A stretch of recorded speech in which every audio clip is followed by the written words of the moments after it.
tout le monde. Voilà, c'est comme artiste spectacle LGBT+, c'est des alliés, c'est pour tout le monde. Tout à fait et j'aimerais aussi mentionner, justement, toi qui es une femme trans et que j'admire, profondément, tu Merci. sais que j'ai déjà travaillé aussi, avec MT France. Oui. C'est un projet qui me tient aussi beaucoup à cœur et avec qui j'avais eu l'opportunité de travailler et de faire la direction artistique de la performance de Théa Rose pour son single de l'année dernière et C'est j'ai Os, non? Os? Ose, Ose, tout Os, à Os. fait Voilà. Tu avais et du l'opportunité de coup la rencontrer ce soir en oui, plus. tout à fait et elle a beaucoup de talent et je pense que les femmes trans, c'est vraiment, une partie du collectif qu'il faut vraiment soutenir, et j'avais pas des référents quand j'étais en Espagne.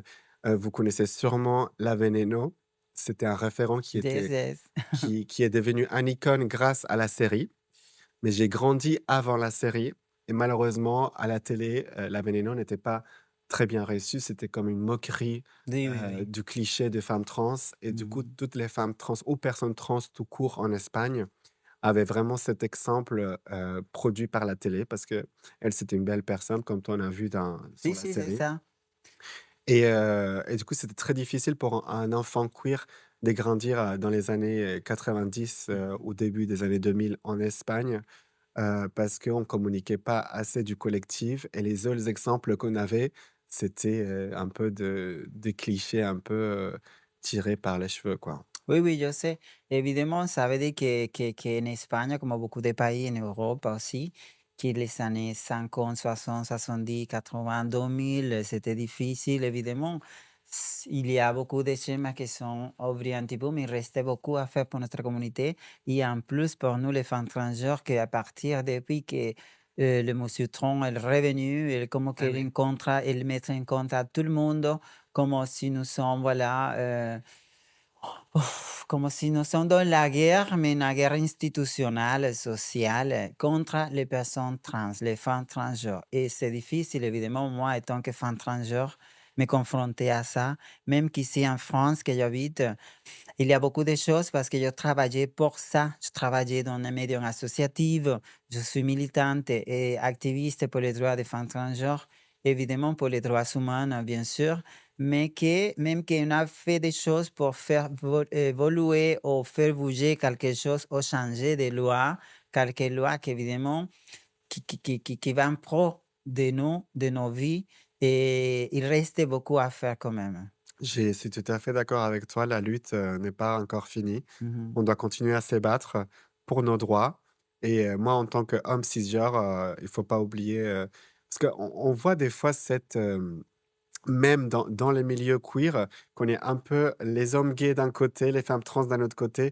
On fait tous partie du même bateau Exactement. et j'ai des fois, j'ai me demande autour de moi, il y a des amis gays qui un peu la cause, trans ou la cause Es que X, se sabe ça justamente ça, me donc regarde, qu'est-ce que signifie ça? Arte et spectacle LGBT, je, comme je viens d'expliquer, et ça, c'est la même chose.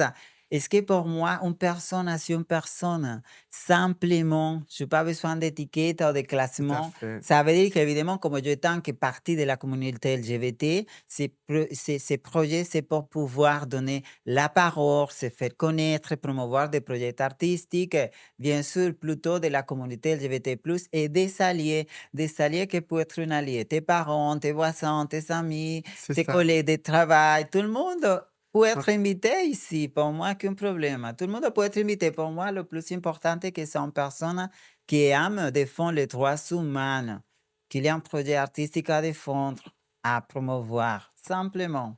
c'est tout à fait ça, Tu vois, c'est ça je que trouve que tu voulais dire c'est exactement. c'est carrément ça parce que Mhm, si on partage les messages juste entre nous, mhm. les gens ne vont jamais Non, non, comprendre, exactement. On les di reste comme dans un cadre fermé que c'est pour nous-mêmes et que nous sommes, voilà, c'est nous qui doit être informés, c'est nous qui doit de faire. Non, non, donc c'est pour tout le donc monde. je pense que c'est très important de partager ça avec, tout ton entourage, même si c'est des personnes hétérosexuelles, un peu plus standardisées dans des clichés de la société parce que c'est eux qui vont apprendre les difficultés qu'une femme trans peut avoir pour faire sa transition, pour faire X démarches et notamment, comme tu disais tout à l'heure, aux États-Unis, il y a des femmes trans qui sont en train de perdre leur passeport Mmh. à cause de, le changement de Voilà, genre à sur le cause de tout passeport. ça. Donc c'est un pas en arrière et il y a beaucoup de gens qui ne sont même pas au Y en courant de genre Voilà, à sur le cause de tout passeport. ça. Donc c'est un pas en arrière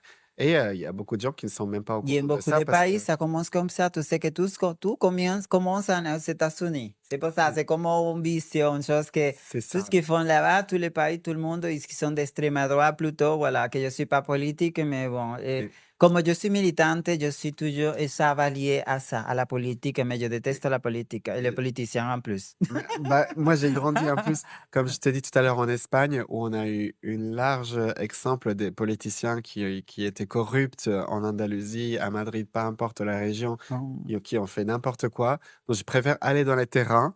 Et justement, dans l'association ici à Paris, à Arcat, Mhm. Arcade, tu oui. connais très bien aussi. J'ai pu les rencontrer sur place, faire des ateliers avec eux. Et tu entends des histoires où tu vois vraiment la personne qui t'explique son vécu. C'est Mhm. à ces moments-là où tu te rends compte que tu dois aussi être porte-parole, Mhm. même en tant que personne cisgenre, pour ces Exactement, voilà. personnes Mhm. qui... Parce que il y a dans beaucoup de domaines, parce que évidemment, en fait, de uno être, tenir una vida avec dignité, parce que c'est ça qu'on demande, vida avec respect et dignité. C'est simple, parce que moi, en tant que partie de la communauté LGBT+, c'est ça que je demande, une vie avec respect et dignité, simplement. C'est ça et oui, en m'entourant justement des personnes trans, j'ai vécu aussi j'ai été témoin des agressions envers des personnes trans et du coup, tu vois la différence, c'est pas, moi j'ai été évidemment malheureusement, comme beaucoup d'enfants gays, victimes des bullying à Mhm. l'école. Mais c'est un autre type d'agression, du coup, Mhm. une agression homophobe n'est pas égale à une Mhm. agression homophobe. Il Si, va si. avoir des connotations différentes, des paroles différentes, des façons de le faire différentes. Et quand tu es témoin de ça, tu te dis, ah bah, il y a encore d'autres choses à faire à part juste arrêter l'homophobie. Il y a aussi la transphobie et c'est Voilà. très ancré dans beaucoup de gens et c'est vraiment Et ça se compliqué. crée comme ça quand on est petit et c'est pour ça qu'on C'est a, ça. après, on reste avec tous ces traumas, toutes ces choses quand on est grandi. Mais bon, c'est comme ça, mon public, en parlant de tout ça. Et évidemment, tout ce qu'on parle ici, parce que nous sommes partie de la communauté LGBT+, et évidemment, on est touché pour ça, et que nous sommes, étant que touchés pour ça, nous sommes artistes, que évidemment, on a doit être formé, évoluer et aussi montrer notre art. C'est pour ça. Je voulais dire que voilà, je suis trop contente de te tenir, d'être que tu es venu dans mon podcast pour la première fois parce que, bon, étant qu'espagnol, voilà, c'est quand on s'avait rencontré, on a bien parlé, j'adore ta personnalité, C'est ton sûr art que aussi, et je pense voilà. que le fait d'être étranger dans un, pays, francophone Oui. où la langue maternelle, même si je parle français, couramment, ce n'est pas notre langue maternelle. Mhm. On confronte les difficultés aussi de s'adapter à une Exactement. nouvelle, Voilà, parce culture. il y a un barrière de la culture, de la Et langue. et on est d'accord, l'Espagne et tous les pays, hispanophones, on est Il comme y des a, sœurs. bien sûr, si, C'est si. quelque chose qu'on Mhm. peut pas expliquer et on a une Mhm. connexion tout de suite et Exactement. pour moi, c'est assez important de soutenir les projets de tous mes sœurs, hispanophones, Exactement.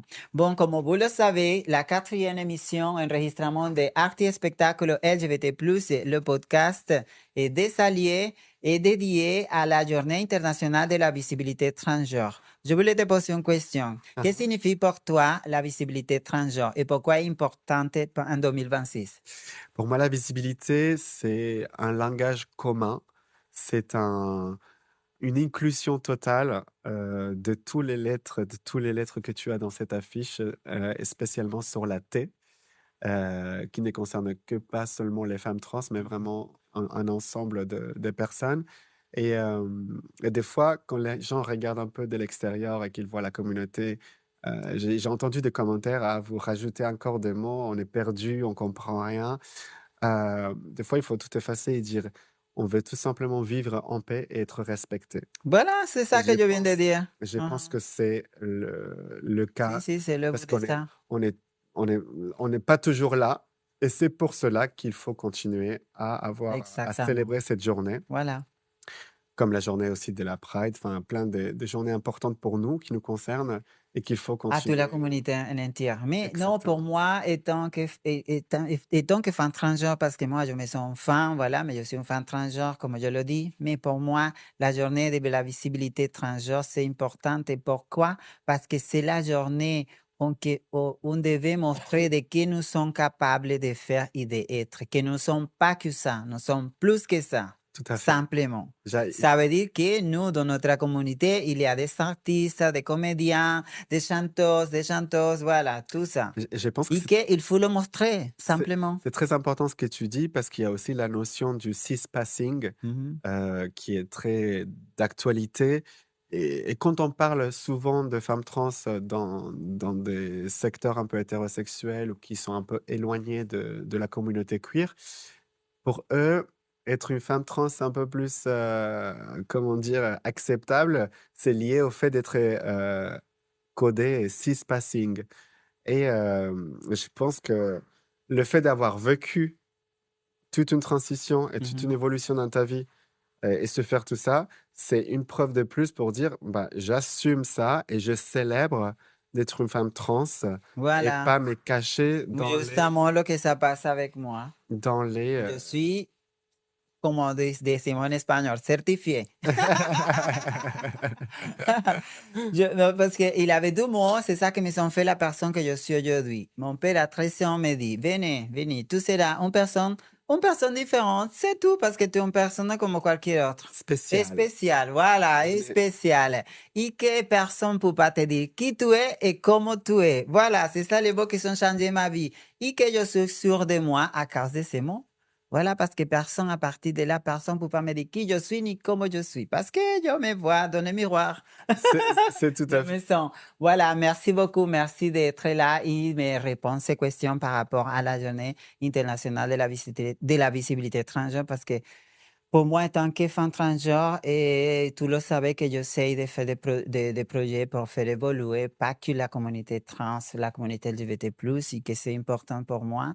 Des personnes qui sont engagées à continuer à cette chose qu'on fait, que moi je commence et peut-être, évidemment, toutes les choses que j'ai fait dans la vie professionnelle des projets comme militante et activiste, je le fais parce que je sais que yo sé, no, je voulais pas que les autres, la nueva génération, passe la même souffrance que moi. Moi, de souffrance, parce que, évidemment, il y aura des tout à souffrances, fait. mais moi, de souffrance, la chose que je fais, je sais qu'une autre personne la va pour la continuer, simplement. Déjà avec ces podcasts, tu as l'opportunité d'avoir un archive qui va rester grâce aux réseaux sociaux. Oui. Une vidéo, tu la publies, elle peut être revue et revue dans 10 ans, 20 ans. Voilà, C'est exactement. un témoignage, Mm. qui est important et comme on disait tout à l'heure, avant on n'avait pas de référents, maintenant il y a plein de référents. Les enfants qui grandissent Mm.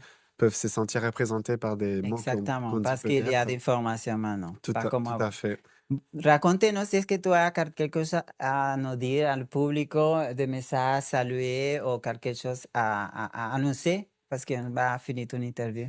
Bah, je voulais tout simplement te remercier déjà, de m'avoir donné l'opportunité de parler ici dans ces décors magnifiques, et avec toute l'équipe qu'il y a derrière parce que des fois on sait pas ce qu'il y a derrière tous les travails, de quelque chose qu'on voit sur scène ou, en Mhm, ligne, donc mhm. bravo déjà.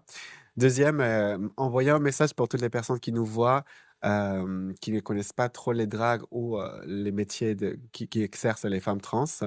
De justement partir d'une base, d'ouverture d'esprit, apprendre à connaître les gens et soutenir les artistes, locaux.